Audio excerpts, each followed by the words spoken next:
Histoire mystérieuse. Histoire mystérieuse. Histoire mystérieuse. C'est avec le pasteur Esaïe. Shalom bien-aimés, que Dieu vous bénisse. Et donc l'histoire que vous allez écouter maintenant m'a été contée par l'un de mes abonnés.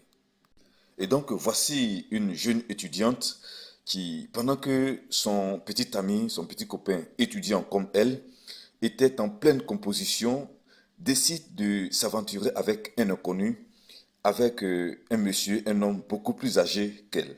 Mais malheureusement, oui, je dis bien malheureusement, cette courte aventure fut très fatale pour son petit ami. Écoutons l'histoire. Bonjour Pasteur Isaïe. Je tiens tout d'abord à vous remercier de me donner l'occasion de raconter cette histoire. Cette histoire qui s'est passée dans mon village en Côte d'Ivoire. Et le nom du village, je le tairai pour des raisons évidentes. Je suis votre chaîne depuis un bon moment et je suis assez édifié par les messages que vous donnez. Et franchement, j'invite beaucoup de personnes à rejoindre cette chaîne, s'abonner à cette chaîne parce que c'est vraiment important pour l'âme, pour notre âme, parce que l'âme a besoin d'être nourrie par ce genre de message. Ce que je vais vous raconter est quelque chose qui s'est passé et que ça nous a tous bouleversés. C'est un avenir gâché en fait. Il s'agit d'une jeune fille qui a eu le bac, qui s'est rendue à l'université, qui a fait des études, elle s'est fait un copain. Et on sait tous que plus on grandit, plus les besoins financiers grandissent également. Et donc, elle a rencontré un monsieur une fois, les sugar daddy comme on les appelle communément. Elle a rencontré, ils échangeaient régulièrement et elle lui parlait souvent de ses problèmes financiers. Elle avait du mal à payer le loyer, elle avait du mal à subvenir à ses besoins et tout ça.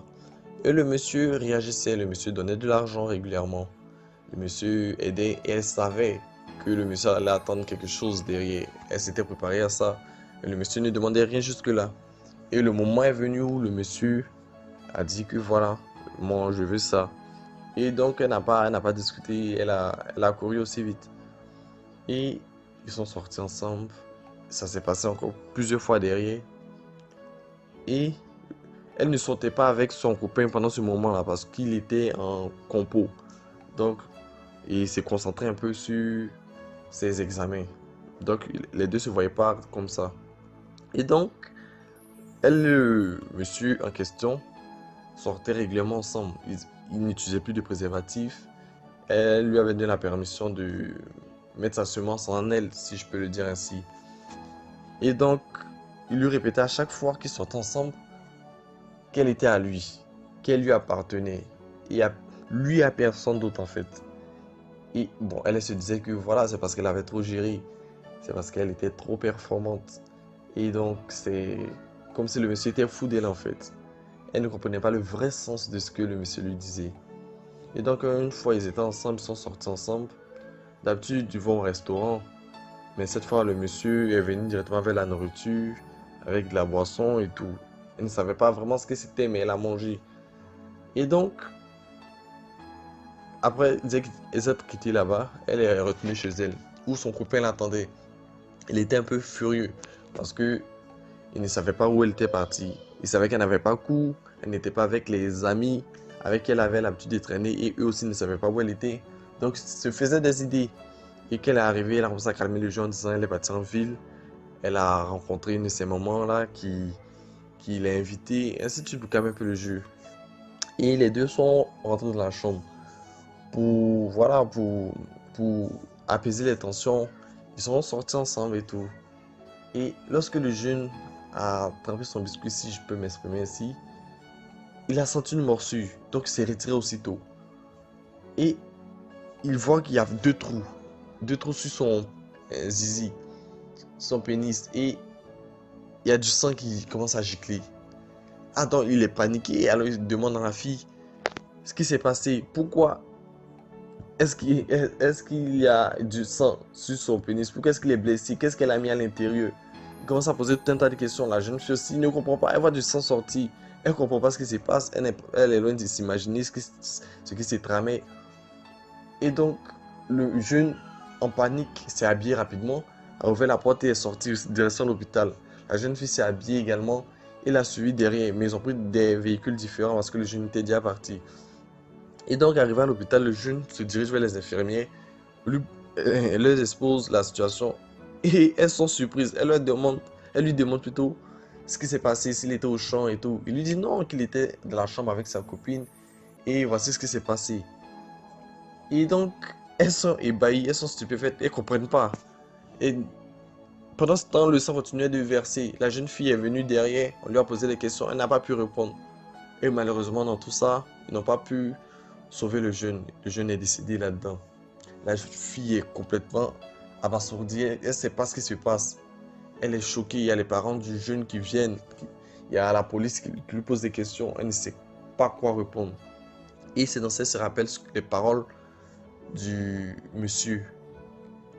Tu m'appartiens, tu es à moi seul. C'est maintenant que toutes ces paroles font écho dans sa tête. Elle rentre à la maison, la police lui laisse le temps de se calmer. Ils remettent au lendemain les interrogatoires. Et arrivé à la maison, son téléphone sonne. Avec un numéro différent de ce qu'elle a l'habitude de voir. Alors elle décroche et le monsieur lui dit « Je t'avais prévenu. Je t'avais prévenu, tu es à moi et à moi seul. Je t'avais prévenu. » Et elle est complètement KO mentalement en fait. Elle appelle sa famille. Elle peut pas dire, elle peut pas expliquer parce que c'est un âge où on n'est pas censé avoir des copains. On n'est pas censé avoir des copines et tout. Donc, elle ne sait pas trop comment expliquer. Mais sa maman sent qu'elle a pleuré. Sa maman sent qu'il y a quelque chose. Donc sa maman la rejoint aussitôt en ville. Et ça ne va pas. Elle n'arrive toujours pas à expliquer. Donc elle retourne avec sa fille. La femme retourne avec sa fille au village où elle emmène consulter quelqu'un. Un peu mystique bien sûr. Et la personne à qui ils vont consulter la ramène à elle, si je peux dire ainsi.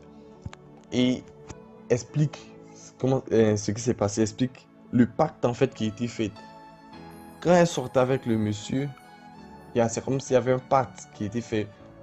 Il n'utilisait plus de préservatif, la semence qui rentrait directement en elle. C'était une sorte de point de non-retour. Parce qu'elle s'était engagée dans quelque chose de fort. Et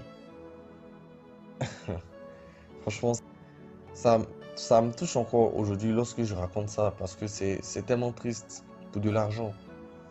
Et donc, elle a plus tard perdu la vie dans cet événement tragique-là. Elle a plus tard perdu la vie là-dedans.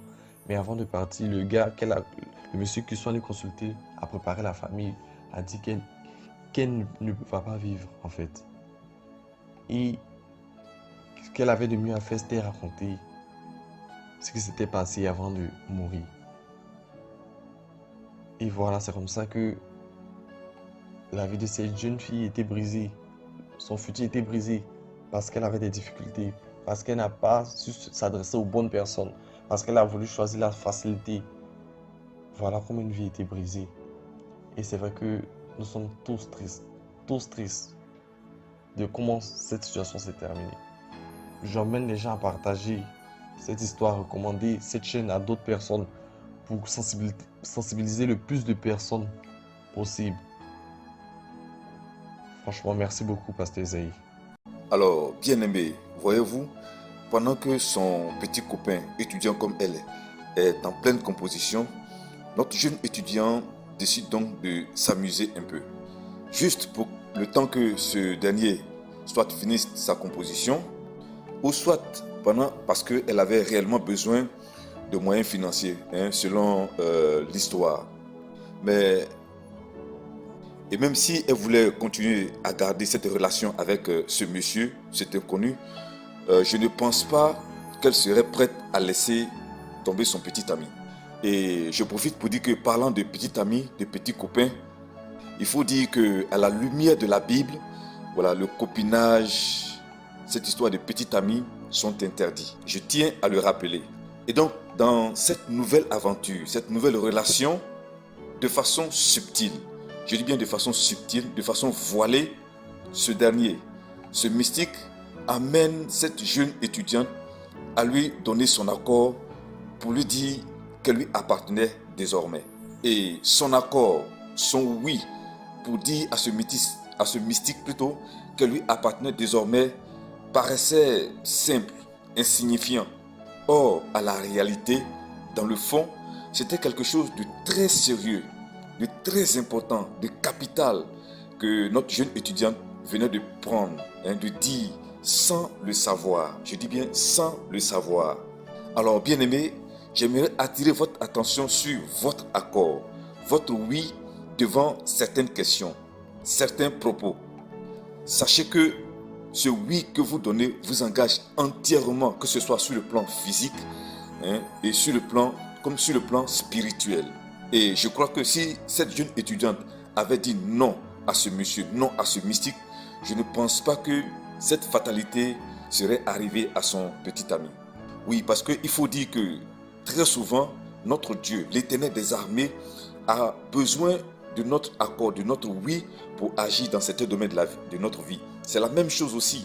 L'ennemi, le diable et ses agents ont également besoin de notre oui pour pouvoir agir dans certains domaines de notre vie. Et voyez-vous, votre oui peut exprimer votre foi. Et pour cette petite histoire dans la Bible, c'est parce que les habitants de Génézareth ont dit oui à Jésus-Christ de Nazareth qu'il a fait beaucoup de miracles dans cette ville-là. Contrairement aux gens de Nazareth, là où il est né, qui lui ont dit non. Et la Bible déclare que notre Seigneur n'a pratiquement pas fait de miracles à Nazareth. Parce que ses habitants lui avaient dit non. Alors, est-ce que je parle à quelqu'un? Est-ce que je parle à une personne? Mais voyez-vous, comment est-ce que notre jeune étudiante pouvait-elle s'imaginer que ce simple oui pourrait avoir des conséquences si graves jusqu'à causer la mort de son petit ami? Parce que si elle avait dit non, cela ne serait pas arrivé. Alors, voyez-vous, bien-aimés, c'est de cette façon que Satan, de cette façon voilée, de cette façon subtile, que Satan et ses agents chercheront toujours à vous avoir, à vous tromper, à vous avoir. Oui, c'est de cette façon. Mais je prie afin que le Seigneur vous donne le discernement pour déjouer tous les plans de Satan, tous les plans de l'ennemi dans votre vie au nom de Jésus.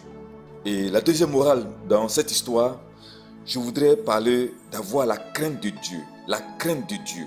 Oui, parce que la crainte de Dieu nous évite beaucoup de problèmes. Et la crainte de Dieu n'est autre que l'obéissance aux voies de Dieu. Et cette crainte aurait certainement évité les problèmes à notre étudiante. C'est-à-dire, d'avoir un copain parce que ce n'est pas à la gloire de Dieu.